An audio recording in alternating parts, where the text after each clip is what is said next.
delivers her State of the State address. In the state capitol in Topeka, this is about 25 minutes.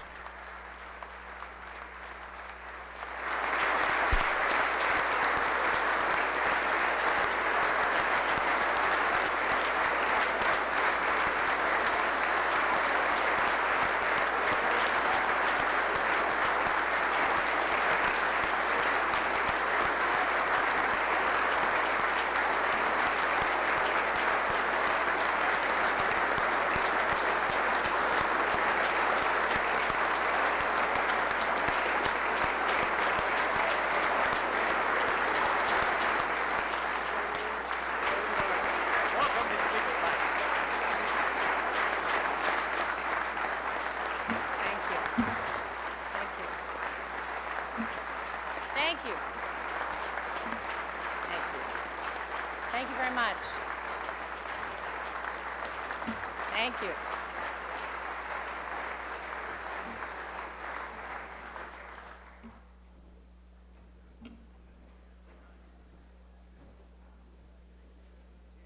Speaker Neufeld, President Morris, Chief Justice McFarland, legislators, justices, cabinet officers, elected officials, leaders of Indian nations, honored guests, and of course, fellow Kansans.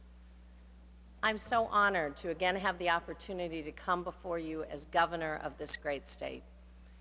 It's also a pleasure to welcome new members to this chamber and say hello to old friends and colleagues. We're gathered here to serve the people of a state moving in a new direction. Kansas today is strong. Our people are full of hope and ready to embrace the opportunities before us. As public servants, our duty is to look ahead 10, 20, 30 years and beyond, and to create a state stronger, healthier, and more prosperous than it is today.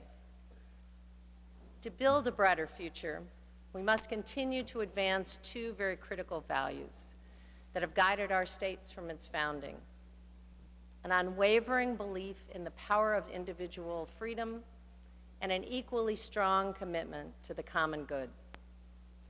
These two values don't contradict each other. Rather, they create a climate in which each one of us is encouraged to achieve our full potential, and each one of us is given the opportunity to do so. They combine to embody the belief that when one of us suffers, we all suffer. And when one flourishes, we all rejoice together. Kansans have always had a commitment to freedom and a belief in the importance of protecting the least among us. Nowhere are these values more evident than in the service provided by our men and women in uniform. We were honored last year to welcome the Big Red One back to Kansas, and I'm honored to welcome the Division Chief of Staff, Colonel Walter Gilliam, to the Capitol tonight. Colonel Gilliam, could you stand? Thanks for being with us.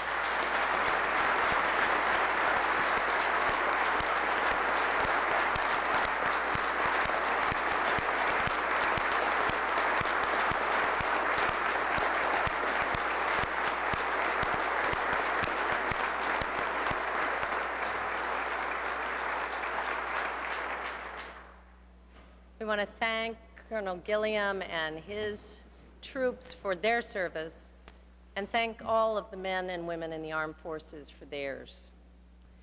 The Big Red One is back in Kansas, thanks to outstanding cooperation among local businesses, community leaders, and government at all levels.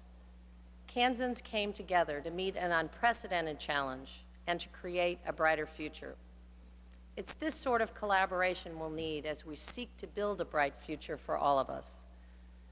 To see the foundations of the future being built, we only need to look at our state schools. The historic commitment we've made is already allowing children all over Kansas to achieve more attention from their teachers because classes are smaller. Courses once canceled have been restored, and students who need extra assistance are getting the help they deserve. This commitment must be kept, which is why I'm pleased to see such strong support in both houses of the legislature for funding all 3 years of the school plan.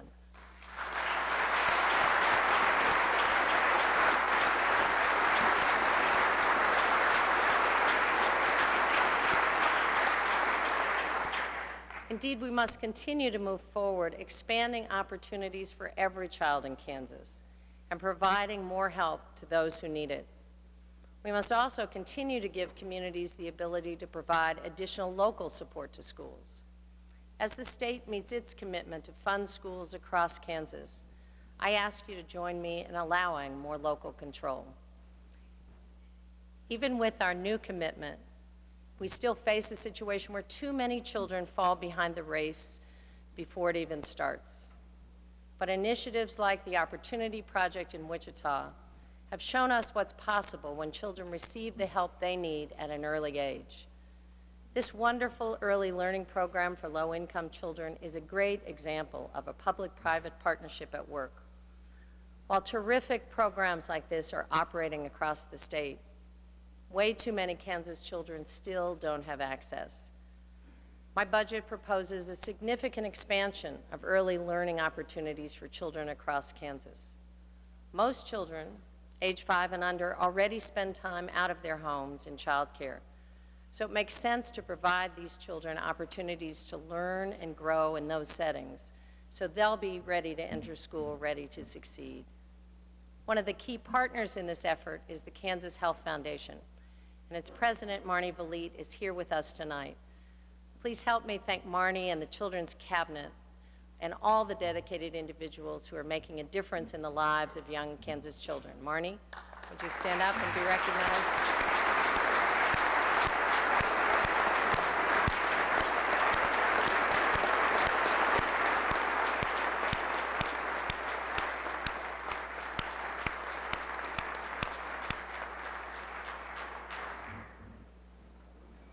Every day, we see our students building the foundations of the future in schools throughout Kansas.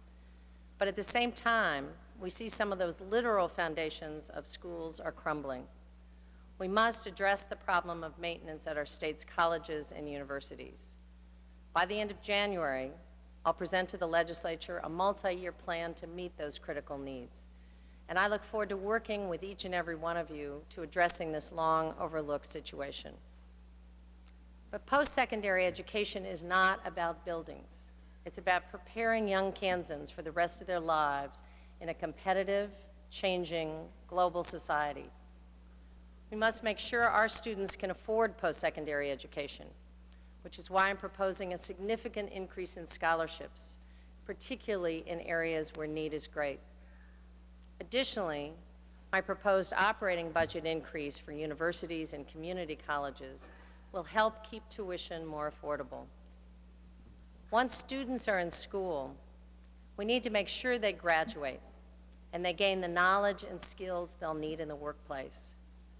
Post-secondary education must be relevant to the needs of Kansans in this global economy, and that requires a new level of collaboration between education leaders and the business community. Our VOTEC schools, community colleges, and universities are all part of our workforce development network, and strengthening this network is a key priority.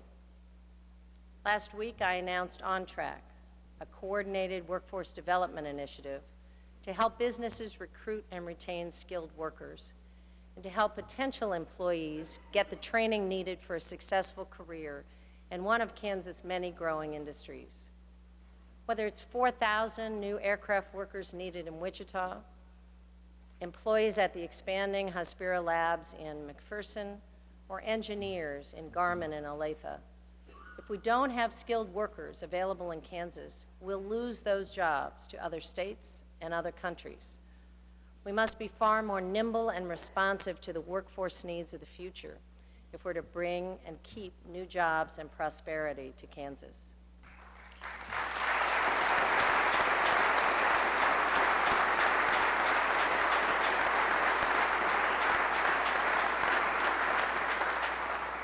But any economic success would be hollow if we don't act as one Kansas. There's no reason for the future of rural Kansas to be one of faded signs and empty storefronts. The challenges faced by these communities require cooperation between families, businesses, government, and organizations that focus on our rural areas. To spur this cooperation, I'm proposing the Office of Rural Opportunity, which will build on the outstanding work over the last several years of our Rural Life Task Force. This new initiative will help rural communities attract businesses and families, will help establish rural opportunity zones, providing tax incentives to employers creating jobs in these communities. If Cobalt Boats can dominate the market from Neodesha, or ABC Valves can be a worldwide presence from its headquarters in Madison, there's no reason that the next global leader in technology, energy, or biosciences can't be founded in rural Kansas.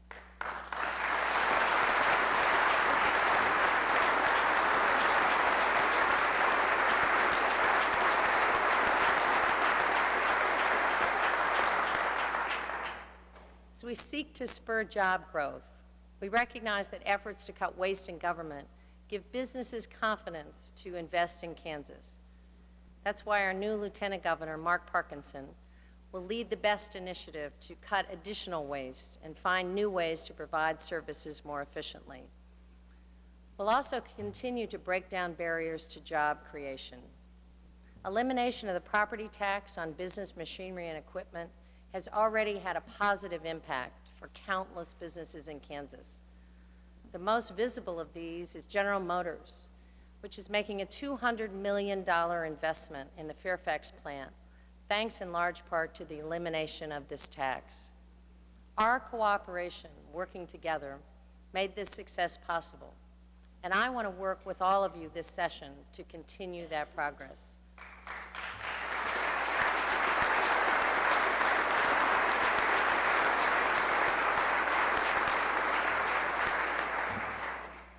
I'm proposing we reduce the corporate income tax rate, which impacts some of our largest employers, to make us more competitive with surrounding states.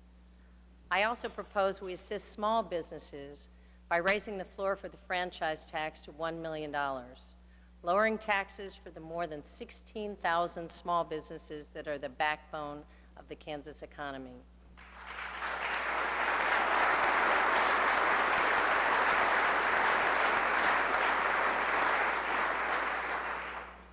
Finally, I believe we should reduce the unemployment insurance taxes for Kansas employers. I'm pleased the Advisory Council agreed with my proposal, and I look forward to working with you to pass that tax relief this session, as well as to eliminate the waiting week for those seeking benefits.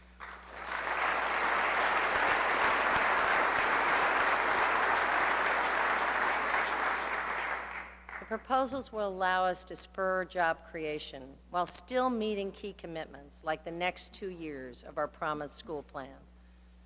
Also key to continued growth will be our ability to take advantage of opportunities in new industries like biosciences. Thanks to the Bioscience Authority, new companies are already coming to Kansas, and that growth will accelerate now that we've recruited a first-class CEO for the group. Tom Thornton will be an outstanding leader of our efforts. Please join me in welcoming him to Kansas. Tom, would you stand up?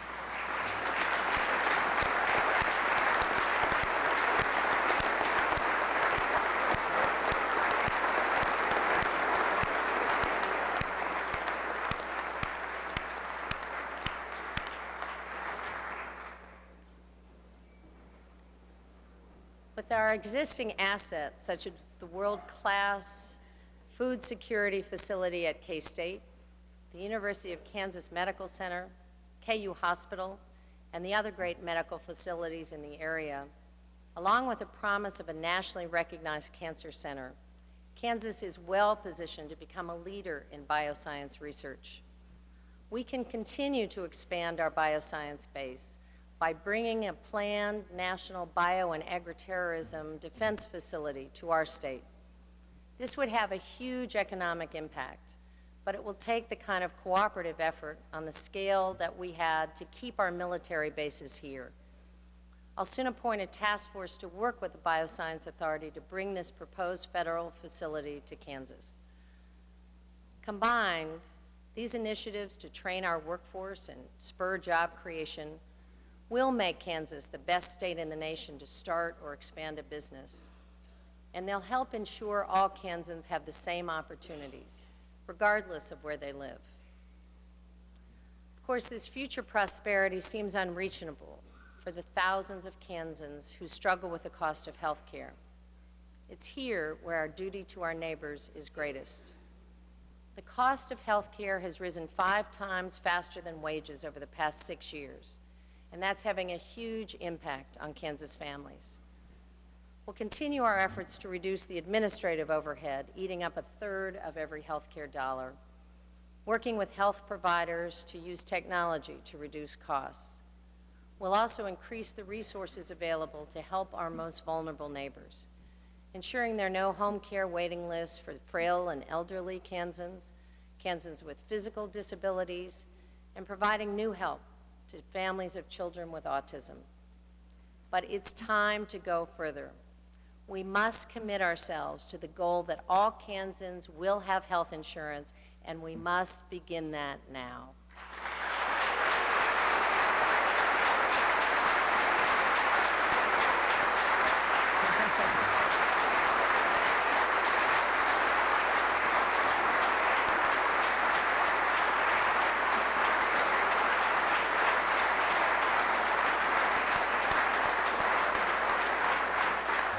We must commit ourselves to universal coverage, improved quality of care, and increased affordability. That's why I'm challenging you to work with me, the Health Policy Authority, and our stakeholders to develop a plan this year to achieve universal coverage. There's already support for this in both parties and broad support among Kansans for real action on health care. My budget takes an important step toward achieving that goal by making sure every young Kansas child has health coverage. I again call on you to allow our children a healthy start in life.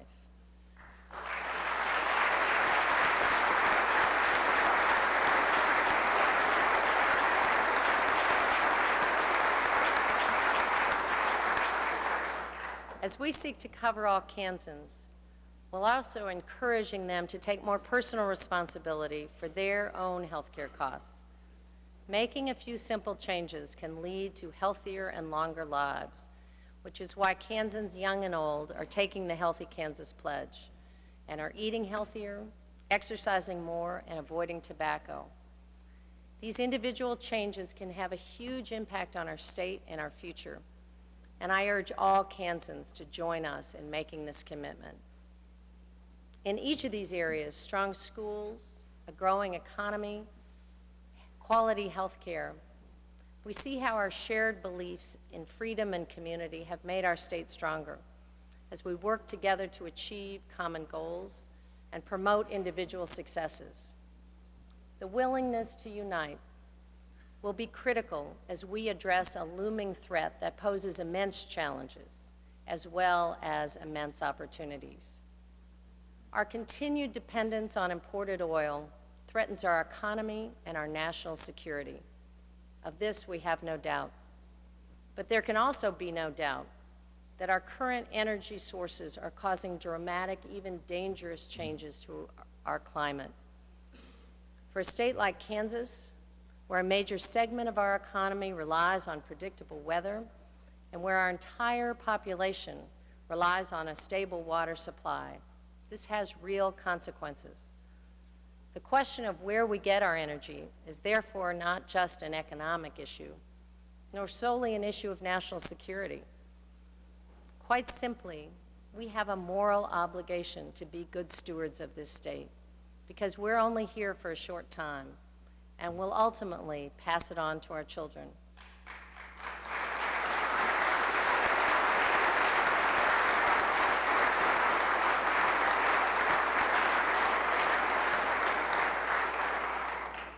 We're called on by the future to act now to meet this challenge and to take advantage of the amazing opportunity Kansas has to become a leader in the production of renewable energy.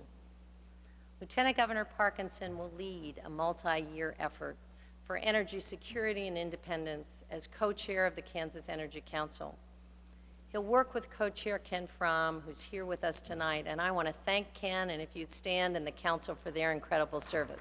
Ken Fromm.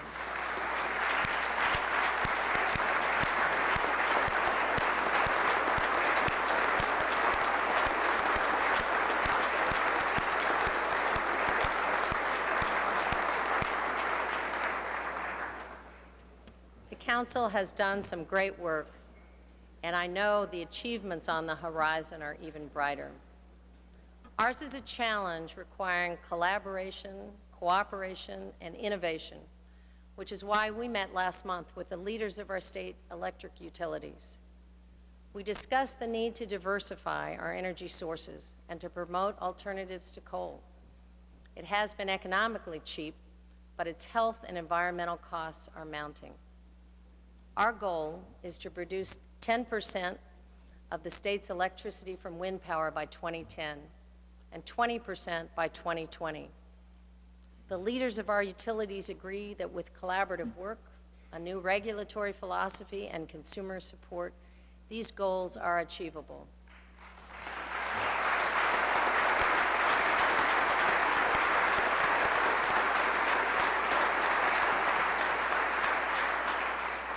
There's no reason our state shouldn't lead the nation in wind energy.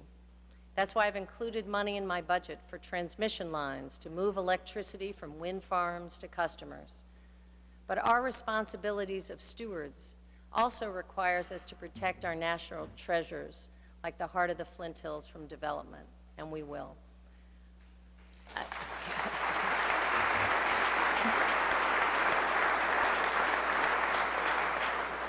Additionally, using biomass as an energy source has great potential for the heartland and for America. We must call on Congress to commit to funding additional research and development efforts to accelerate our energy security and to adopt strict national emission standards for our environment.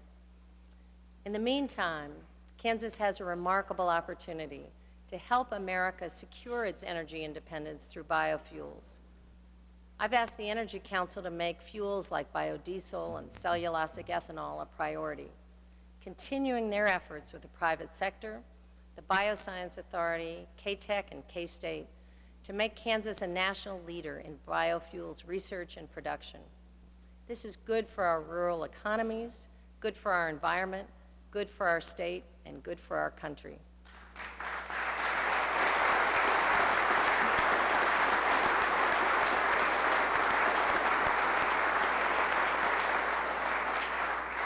But much like our previous discussion on health, we also need to take additional responsibility for our energy use.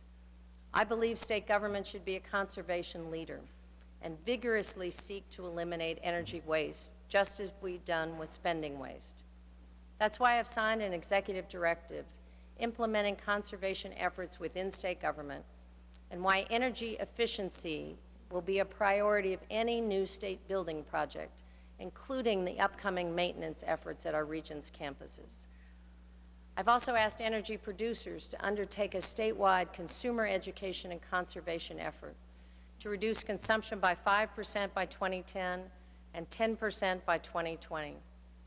I look forward to working with all of you and the Energy Council to reach these goals and to help businesses and families reduce their energy consumption.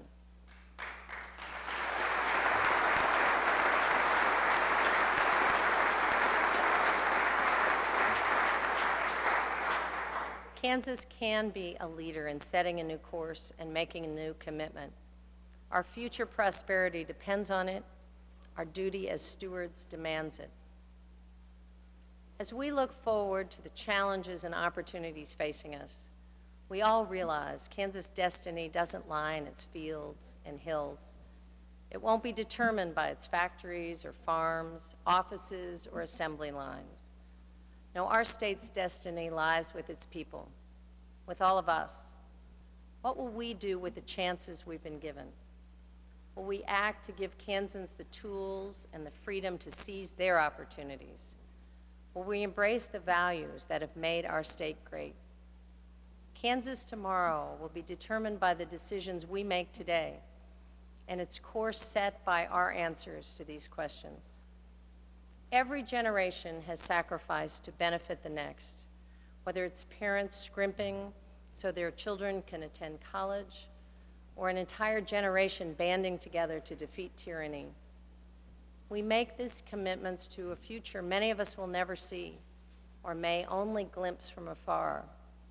We make these commitments because as leaders, We recognize our duty is to the future, to make it as bright and boundless as possible for all those who will follow us. I look forward to working with you in the coming days, weeks, and years to make that happen, to create a bright future for Kansas. May God bless you and continue to bless the great state of Kansas. Thank you.